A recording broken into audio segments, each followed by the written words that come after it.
Alhamdulillahilladzi lam yattakhidh walada wa lam yakul lahu syarikun fil mulk wa lam yakul lahu waliyyun minadh dhulm wa kabbirhu takbir.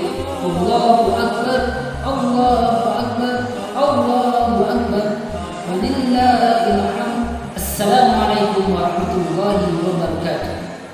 Ayah, bunda, serta anak-anakku sekalian yang ada di rumah, tidak terasa hari demi hari di bulan suci ini telah kita lewati, dan sebentar lagi kita akan tiba di hari yang kita nanti, yakni hari raya Idul Fitri, di mana sejak sore hari di akhir bulan Ramadan kita sudah mulai mendengarkan takbir, membesarkan asma Allah, mempersiapkan hari raya umat muslim. Ayah dan bunda, pada kesempatan yang mulia ini kita akan membahas satu tema, yakni hari raya Idul Fitri.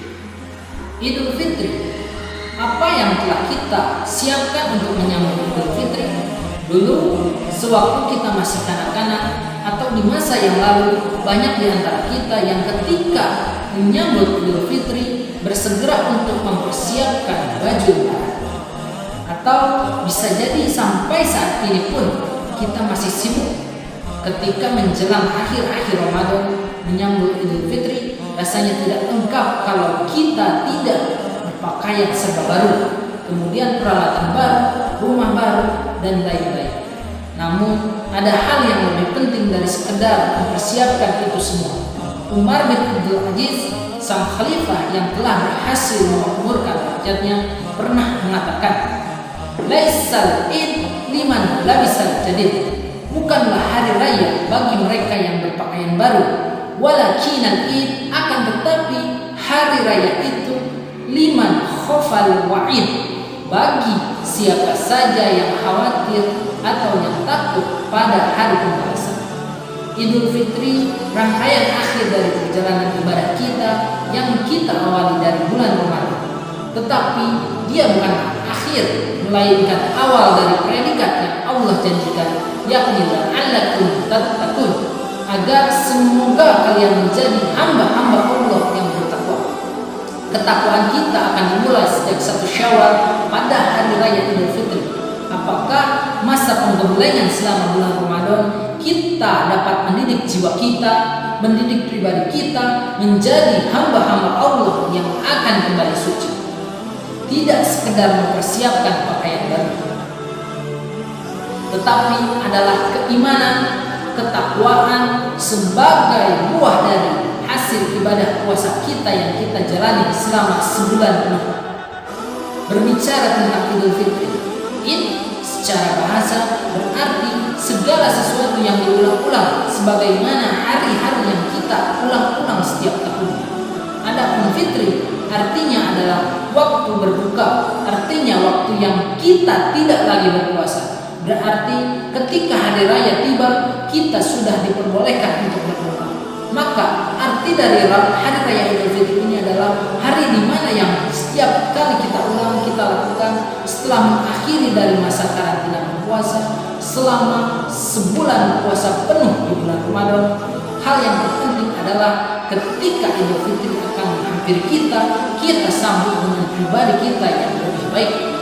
Jangan sampai ketika Ramadan berlalu tapi dosa kita belum kunjung diampuni oleh Allah Subhanahu wa taala.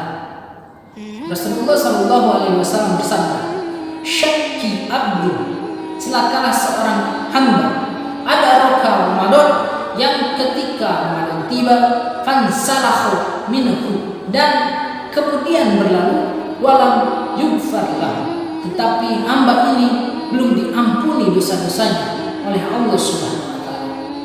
Jadi kita berharap Ramadan yang Allah bukakan untuk kita dilipat gandakan pahalanya untuk kita dan banyak kebaikan di dalamnya. Tapi apakah Ramadan ini kita terus-menerus beribadah kepada Allah, dilindungi syaitan, tapi apakah di bulan Ramadan kita masih bermaksiat kepada Allah? Maka celakalah ia yang ketika bulan Ramadan berlalu tapi dosa-dosanya tidak diampuni oleh Allah Subhanahu wa taala.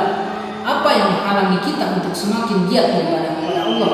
Padahal di bulan ini telah dibukakan pintu-pintu surga dan ditutup pintu-pintu neraka.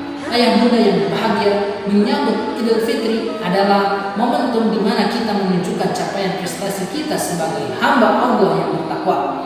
Maka semenjak 1 Syawal kita bertemu dengan sesama muslim, disunahkan untuk mengatakan taqabbalallahu minna wa minkum. Semoga Allah menerima amal kita dan amal kita, bahwa segala amal yang kita lakukan di bulan suci Ramadan ini, amalan itu menjadi amalan yang makbulah atau amalan yang diterima oleh Allah Subhanahu wa taala, sehingga puasa tidak hanya menahan lapar, haus dan dahaga, tapi ada keberkahan di dalam hidup kita. Syukran. Wassalamualaikum warahmatullahi wabarakatuh.